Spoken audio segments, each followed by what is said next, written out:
তাই একজন 10 বছর রেখেছেন আর একটাকে 13 বছর রাখছেন। এইবার সময় এসেছে সার গাদায় ফেলে দিন, না হলে এটা এই এমন পোকা জন্মাবে আপনার আমার ছেলের মধ্যে পয়জন ঢুকবে। ও হিন্দু, এ মুসলমান সাজবে, ও বড় হিন্দু সাজবে, এ মাথায় টুপি হাজি রুমাল পরবে, ও বড় তিলক কেটে এই একজন বড় হিন্দু একজন বড় মুসলমান সাজে লড়াই করবে, আর চাকরিগুলো ও বেটারা চুরি করে নেবে। চাকরি আমাদের চুরি হয়ে যাচ্ছে, এখানে কে কত বড় হিন্দু আর কে কত বড় মুসলমান সাজিয়ে দিচ্ছে। তাই বন্ধুগণ একটু সতর্ক হন, সজাগ থাকুন, ফুল বর্জন করুন, ফুলে হাত দেবেন না, কাটা মেরে দেবে। সকলে ভালো থাকবেন, সুস্থ থাকবেন। শেষ করছি, আস্তে আস্তে বিদায় নেবেন। বিদায় নিতে নিতে একটাই কথা, মমতা ব্যানার্জি, শুভেন্দু অধিকারী, দিলীপ ঘোষ, কুণাল ঘোষ, মোহাম্মদ শরীফ, ফিরহাদ হাকিম, এদেরকে কোনোদিন লড়াই করতে দেখেছেন নিজেদের মধ্যে? মায়েরা দেখেছেন? দেখেননি। লড়াইটা কে করছে? বুথে। কে তৃণমূল, কে বিজেপি, সে কে সিপিএম। বুথের লোকের মাথা ফাটাফাটি করে ধ্বংস হয়ে যাচ্ছে। আমি অনুরোধ করব, মমতা ব্যানার্জি সব থেকে বেশি বিরোধী করে কে? প্রকাশ্যে যেটা দেখতে পাচ্ছি, গোপনে অনেক ভালো সম্পর্ক, প্রকাশ্যে কে করে? শুভেন্দু অধিকারী করলেও, কিন্তু সেই মমতা ব্যানার্জি বামেরা, কালকে বামের এক নেতা ভাঙড়ে নীতির কথা বলছিল, সেই যে আপনারা মেনে নিন। এটাও বলেছিলাম যে 6টা, এই আজকে আপনাদের বলছি 6টা, কারণ মালদা উত্তর কংগ্রেসের সাথে আমাদের জোট হয়নি, মালদা উত্তরটা বাদ দেন, 6টা সিটে দাঁড়াবো। কিন্তু তারাও রাজি হয়নি। কারণ কি বলুন তো? কারণটা কি? তারা কোনো মতেই চায় না খামচিহ্ন, এই দলিতের প্রতীক, আদিবাসীর প্রতীক, মুসলমানের প্রতীক, বঞ্চিত মানুষের প্রতীক, শ্রমজীবী মানুষের প্রতীক, শোষিত মানুষের প্রতীক, অত্যাচারী মানুষের প্রতীক পার্লামেন্টে যাক। কারণ এ গেলে পেছনে টাইট করার কেউ নাই, তো পেছনে তো টাইট করতে পারবে না। এ যাবে গিয়ে আগুন ঝরাবে, গণতন্ত্রের কথা বলবে, যে কথা বলবে আগুন বার হবে, যেই থাকুক না কেন সামনে মন্ত্রী ভয় পাবে। সেজন্য এরা চায় না এদেরকে পার্লামেন্টে যাক। ওরা জোট করেনি। কি করতে পারি আমরা? অনেক কথা বলছে যে কি জামা বড় ছোট। একটা কথা বলি, আমার বাচ্চাবেলা থেকে কি অভ্যাস জানেন? আমার পায়ের সাইজে জুতো পরা। যিনি আমাকে জামা পরার কথা বলছেন না, তাকে বলতে চাই আমি বাচ্চাবেলা থেকে আমার অভ্যাস, আমার বাচ্চা যে থেকে আমার জ্ঞান হয়েছে, আমি বড়দের জুতোতে পা গলাইনি, আমার জুতোতে আমি পা গলিয়েছি। এমন ঘটনা হয়েছে, নানির বাড়ি থেকে খালি পায়ে বাড়িতে এসেছি, কিন্তু অন্যের জুতোতে আমি পা গলাইনি। বুঝতে পেরেছেন? বড় জামার কথা বলছেন মিডিয়া। আমি মিডিয়াকে টাকা দিয়ে আর মিডিয়াকে গাল দিয়ে আমি খবরে থাকি না। মিডিয়ার খবর ভালো লাগলে খবর করে, ভালো লাগে না খবর করে না। দাদা আমার খবরটা দেখবেন, ও কাজ আমি করি না। হ্যাঁ, মিডিয়ার বন্ধুরা বলে যেখানে যা প্রোগ্রাম হচ্ছে আমাদেরকে একটু আপডেট দিয়ে দাও, সেটা আমি একজন, যে বন্ধুরা যে বলে আমি আপডেট দিতে থাকি, সে বন্ধু ইচ্ছা হলে করবে, না ইচ্ছা হলে করবে না। কিন্তু মিডিয়া কাকে জামা ফুলাচ্ছে, হ্যান করছে ত্যান করছে, সেটা ওরা বলতে পারে। যারা মিডিয়াকে গাল দেয়, মিডিয়ার যারা এ করে, তারাই বলতে পারবে। আমরা গালও দিই না আর মিডিয়াকে টাকা দিয়ে খবরও করাই না। তা কেন জোটটা হয় না বুঝতে পেরেছেন তো?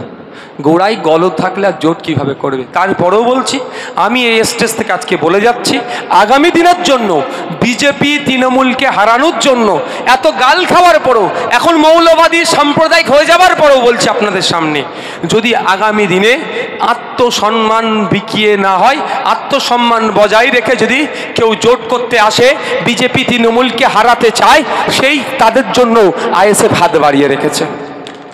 আমাদের লড়াই হচ্ছে বিজেপি তৃণমূলকে হারানোর। কিন্তু ওই বিজেপি তৃণমূলের ভয় দেখিয়ে মমতা ব্যানার্জি যেভাবে ভোট লুট করছে, অন্যজনরা যদি আমাদেরকে কাছ থেকে সিট নিয়ে নিতে চায়, ও হতে দেব না। অনেক হয়েছে।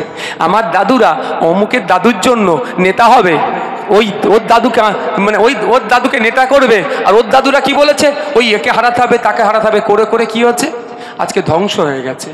আমার দাদুরা সহজ সরল ছিল, গাছে তুলিয়ে পাখি পাড়া করিয়েছ, আর যে পাখি পেড়ে নিয়ে এসছে মাথায় হাত বুলিয়ে দিয়েছে, ঘাড়ে হাত দিয়ে দিয়েছে। ও দাদা আমার ঘাড়ে হাত দিয়েছে, জানো, ঘরের বউকে যে বলছে জামাটা ধোবে না, এখানে দাদার হাত ছিল, টাঙিয়ে রেখে দিয়েছে ঘরে।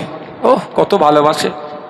পাখি পাড়তে উঠেছিল আপনার দাদুরা ওই নেতাদের হয়ে, গাছ থেকে পড়ে কেউ হাত পা ভেঙেছে, কেউ মরে গিয়েছে, কেউ শ্মশানে, কেউ কবরস্থানে। বছরে একটা দিন এসে ছবিতে মালা পরিয়ে দিয়ে কি বলছে, অমক অমর রাহে। বাকি 364টা দিন কিভাবে গেছে কেউ খোঁজ নেয়নি। আপনার বাবাদের সাথে ওই রকম হয়েছে। নেতারা বলেছে পাম খেয়ে গেছে, বাবারা চো করে গাছে উঠেছে পাখি পাড়তে, পাখি পেড়ে নিয়ে এসেছে ভালোভাবে, কেউ পড়ে ক্ষতিগ্রস্ত হয়েছে, কিন্তু কারো পাশে দাঁড়ায়নি। এখন আপনাদের সাথেও করছে। নওশাদের সাথেও করছে। নওশাদ বলছে আর নয়, এখন আমাদের হাতে অ্যান্ড্রয়েড এসে গেছে। নওশাদ নিজেকে চালাক বলছেন, আমিও বোকা, আমিও বোকা। আমি আস্তে আস্তে দেখেছি আমাদের অনেক দেয়াল লেখা বানান ভুল আছে। আমার বামপন্থী বন্ধুরা ওটা নিয়ে খিল্লি করছে। আমি বলিনি, আমি মনে মনে হচ্ছিল আজকে বলে দিই। আমি সেই বামপন্থী বন্ধুদের বলবো, 34 বছর যেমন শিক্ষা দিয়েছে ওইটাই তো দেয়ালে লিখছে ভাই। ঠিক FAND ফ্রন্ট না FRONT ফ্রন্ট, তুমি যেমন শিক্ষা দিয়েছো ভাই আমাকে, আমি সেই রকমই লিখছি। ভালো শিক্ষা দিলে ভালো লিখতাম, খারাপ শিক্ষা দিয়েছো খারাপ লিখছি। ও তো তোমার, তুমি আর্ট, এটা আর্টিস্ট, এটা আর্ট আর তুমি হচ্ছে আর্টিস্ট। তুমি যেমনভাবে বানিয়েছো আমি তেমন বানিয়েছি, এটা আমি কি করতে পারি? এটা কি আমার অপরাধ? তোমাদের হাতে 34 বছর দায়িত্ব দিয়েছিলাম আমাদের হাতে শিক্ষা তুলে দেওয়ার জন্য। তুমি শিক্ষার বদলে কি দিয়েছিল? শুধু বলছো নাকি দাঙ্গা আটকেছি। ওইটাই তো প্রেসার পলিটিক্স ভাই। দাঙ্গা আটকেছো বলে বলে বলে যখন ক্ষমতায় ছিলে 13% সরকারি চাকরি ছিল, ওই দাঙ্গা আটকাবার নামে নামে নামে যখন ক্ষমতা থেকে গেলে মাত্র 4% দাঁড়ালো। এই প্রশ্নটা করলেই নাকি আমাকে মিডিয়া বড় জামা পরিয়ে দিয়েছে আর বড় জুতো পরে ফেলছি। আমি আবারও বলছি, আমার বাচ্চাবেলা থেকে অভ্যাস, আমি পরের জুতো পায়ে লাগাই না। আর বড় জুতো তো দূরের কথা, আমার মামার ছেলে, আমার খালাতো ভাই বা খালাতো বোনেদের তখন জুতো ছিল। আমি কয়েকবার বলছি আমি নানির বাড়ি থেকে খালি পায়ে এসেছি, কারণ নানির বাড়িতে গিয়ে ওই অনেকটাই গ্রাম্য পরিবেশ। আমি যদিও আমার বাড়িটাও গ্রামে, কিন্তু আমার নানিদের এখানে বাঁশবাগান, ছোটোখাটো পুকুর টুকুর ছিল। ঠিক গরমের দিকে খেলতে বাড়াতাম, ওই জুতো ফুতো হারিয়ে ফেলতাম।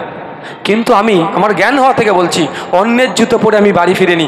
বাড়ি ফিরেছি, দোকানে গিয়ে জুতো কিনে এনে দিয়েছি, সেই জুতো পরেছি। সেই ছিলেন নওশাদ সিদ্দিকী।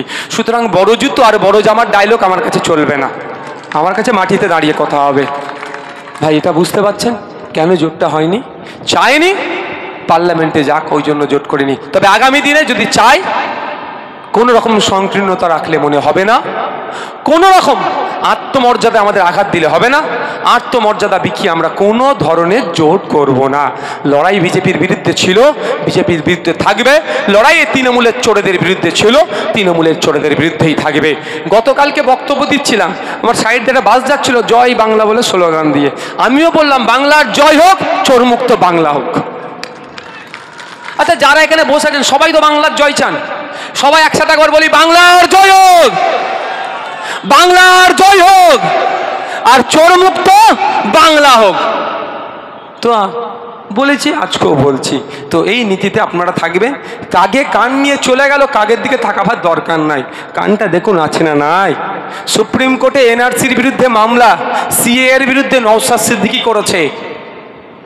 মমতা ব্যানার্জি, অভিষেক ব্যানার্জি ভবদ্বারা করেনি, এটা মাথায় রাখবেন শুধু। আগামী দিনে কিছু হলে বুক পেতে নওশাদ সিদ্দিকী, বিশ্বজিৎ মাইতি, বিশ্বজিৎ মাইতি আসো, তুমি আসো, তুমি আসো, আপনি আসুন। এই আমরা কিন্তু বুক পেতে আগামী দিনে লড়াই করব, একসাথে লড়াই করব। আমাদের মধ্যে কেউ বিভেদ আনতে পারবে না।